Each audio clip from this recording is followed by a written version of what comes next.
Welcome to success max MSP. Hi students, இன்றைக்கி நம்ம பார்க்க போகிற டாபிக் நம்பர்ஸ் அண்ட் சீக்வன்ஸில் மாடுலர் அரித்மெட்டிக். இல்லை பிரின்ஸ் ஆஃப் மேத்தமெட்டிஷியன்ஸ் யாருன்னா கார்ல் ஃப்ரைட்ரிச் காஸ். இதை ஞாபகம் வச்சுக்கோங்க.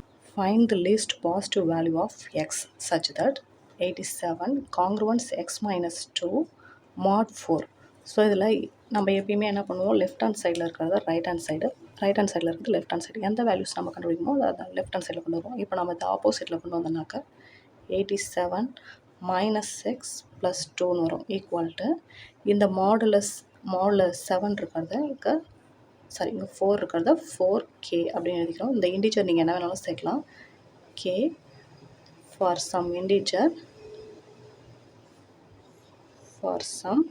இன்டிஜர் k நம்ம எந்த வேல்யூ வேணாலும் சேர்க்கலாம். இந்த 87ஓட ஒரு 2 ஆட் பண்ணிங்கன்னா என்ன கிடைக்கும், 89 minus x equal to 4k. இப்போ இந்த இடத்துல எந்த நம்பர் போட்டோம்னா நம்ம 4ஆல் டிவைட் ஆகும்னு பாருங்கள். 88 வந்து கண்டிப்பாக 4ஆல் டிவைட் ஆகும். ஸோ அப்படின்னா ரிமைனிங் இந்த இடத்துல 87 89 minus x is divisible by is multiple of is a multiple of 4. So அப்படின்னா இதில் எப்படி மல்டிப்ளே ஆகும், இந்த இடத்துல ஒரு நம்பர் மைனஸ் பண்ணால் மட்டும்தான் அது மல்டிப்ளே ஆகும். ஸோ அப்படின்னா எக்ஸோட வேல்யூ 1ன்னு அர்த்தம். இதை கரெக்டாக ஞாபகம் வச்சுக்கோங்க. லீஸ்ட் பாசிட்டிவ் வேல்யூ அப்படின்னாக்கா இந்த இடத்துல என்ன ஒரு வேல்யூ வரும் அப்படின்னு ஒன்று மட்டும் நீங்கள் கண்டுபிடிச்சிங்கன்னா போதும். அதுவே வெறும் சால்வ்னு கொடுத்துட்டாங்கனாக்கா இது என்னென்ன பாசிபிலிட்டிஸ் இருக்கோ எல்லாமே எழுத வேண்டியது இருக்கும். 7x congruence 3 mod 6. இல்லை இந்த மாதிரி மெத்தடில் போடணுன்னாக்கா சென்ஸ் இப்போ நம்மளுக்கு என்ன தெரியுமோ அதை ஃபஸ்ட்டு எழுதிக்கோங்க. 7 1 ஈக்குவல் டு 1 ரிமைண்டர் 1. இது என்ன மீனிங்கில் நான் எழுதியிருக்கேன் அப்படின்னாக்கா, இப்போ 7ல் 6 வந்து 1 டைம்ஸ் இருக்கும். ரிமைண்டர் என்ன கிடைக்கும், 1. நான் ஏற்கனவே உங்களுக்கு சொல்லியிருக்கேன், இது வந்து டிவைடன்ட்டு, இந்த இடத்துல வந்து ரிமைண்டர் இருக்கணும், இது டிவைசர். அப்படின்னா இந்த டிவைடன்ட்டு 7ஐ 6ஆல் டிவைட் பண்ணால் நம்மளுக்கு என்ன கிடைக்கும், ரிமைண்டர் 1 கிடைக்கும். இது நம்மளுக்கு தெரியும். இப்போ left hand side right hand side ரெண்டு சைடுமே என்ன பண்ணலாம், எந்த நம்பரால் மல்டிப்ளை பண்ணுறோமோ அதே நம்பராலே லெஃப்ட் ஹேண்ட் சைடும் பண்ணணும், ரைட் ஹேண்ட் சைடும் பண்ணணும். இப்போ அதுவே நம்ம மைனஸ் பண்ணுறோம்னாலும் ரெண்டு சைடுமே மைனஸ் பண்ணாலும் அதே மோட்லஸ் தான் கிடைக்கும், மல்டிப்ளை பண்ணாலும் அதே மோட்லஸ் தான் கிடைக்கும். ஸோ இதை ஞாபகம் வச்சுக்கோங்க. இப்போ இந்த இடத்துல வந்து நம்மளுக்கு ரிமைண்டர் என்ன இருக்குது, 3 இருக்குது. அப்படின்னா ரெண்டு போத் ஆன் சைட்ஸ் என்னது எதால் மல்டிப்ளை பண்ணுறோம், 3ஆல் மல்டிப்ளை பண்ணுறோம். இப்போ நான் 3ஆல் மல்டிப்ளை பண்ணுறேன்னா இங்கேயும் என்ன வரும், ரிமைண்டர் 3 வரும்.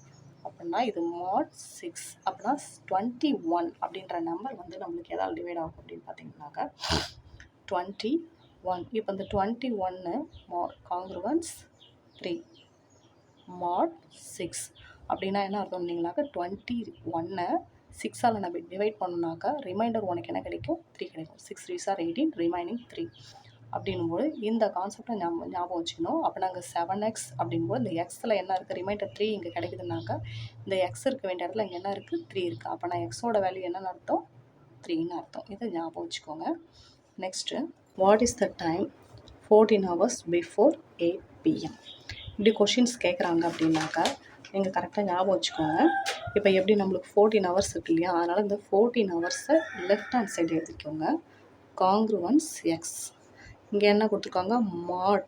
இது ஹவர்ஸில் மென்ஷன் பண்ணியிருக்கிறதுனால நம்மளுக்கு எப்பயுமே நம்ம 12 hours தான் நம்ம மெயின்டைன் பண்ணிட்டுருக்கோம். அதனால் 12 hours 12 இங்கே நம்ம எழுதிக்கிறோம்.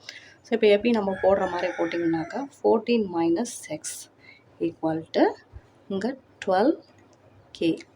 அப்படின்னா 14 minus x is a multiple of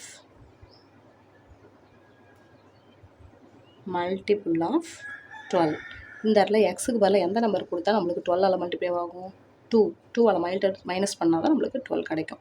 அப்படின்னா இந்த இடத்துல எக்ஸோட வேல்யூ என்னவாக இருக்கும், 2ஆக இருக்கும். இதை ஞாபகம் வச்சுக்கோங்க. இதில் நம்ம என்ன பண்ண சொல்லியிருக்காங்கன்னா 14 hours-க்கு முன்னாடி, அதாவது 8 PM. இப்போ வந்து 8 PM அப்படின்னாக்கா 14 hours-க்கு முன்னாடி என்னவாக இருக்குன்னு சொல்லி கேட்குறாங்க. ஃபஸ்ட்டு நம்ம எப்பயுமே 12 hours-ஐ ஃபஸ்ட்டு நம்ம கன்சிடர் பண்ணிக்கோம். இதில் 14 hours இருக்கிறதுனால 12 + 2 அப்படின்னு நம்ம தனியாக பிரிச்சுக்கலாம். இப்போ இந்த 12 hours-ஐ ஃபஸ்ட்டு நம்ம கன்சிடர் பண்ணுறோம்னாக்கா AM, அதாவது 8 PM-லேருந்து பிஃபோர் 8 AM காலையில் AM 8 o'clock வரைக்கும் எத்தனை ஹவர்ஸ் வந்துருச்சு, 12 hours-ஐ நம்ம மைனஸ் பண்ணிட்டோம். 12 hours நம்ம மைனஸ் பண்ணிட்டோம். இதுக்கப்புறம் இன்னும் ஒரு 14 hours தானே இருக்குது, இன்னும் ஒரு 12 hours நம்ம மைனஸ் பண்ணுறோம். அப்படின்னாக்கா இந்த 8 AM காலையில் 10 மணிலேருந்து இன்னும் ஒரு 2 hours நம்ம மைனஸ் பண்ணோம்னா நம்மளுக்கு என்ன கிடைக்கும், 6 AM கிடைக்கும். அப்படின்னா காலையில் 6 மணின்னு அர்த்தம். அப்படின்னா the time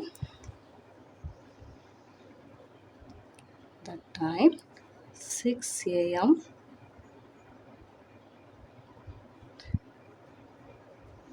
is 14 hours before 8 p.m. இது கரெக்டாக ஞாபகம் வச்சுக்கோங்க. பிஃபோர் அப்படின்னும்போது நீங்கள் மைனஸ் பண்ணுற மாதிரி வரும்.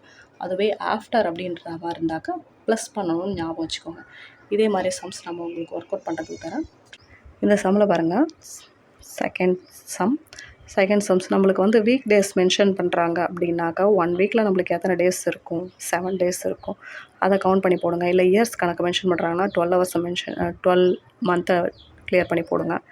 இதெல்லாம் உங்களுக்கு அது கரெக்டாக அந்த கான்செப்ட் மாடல்ஸ்க்கு என்ன வரும் அப்படின்றத நீங்கள் பிளான் பண்ணிக்கணும். Okay, thank you. நம்மளுடைய சேனலை லைக் பண்ணுங்கள், ஷேர் பண்ணுங்கள், சப்ஸ்கிரைப் பண்ணுங்கள்.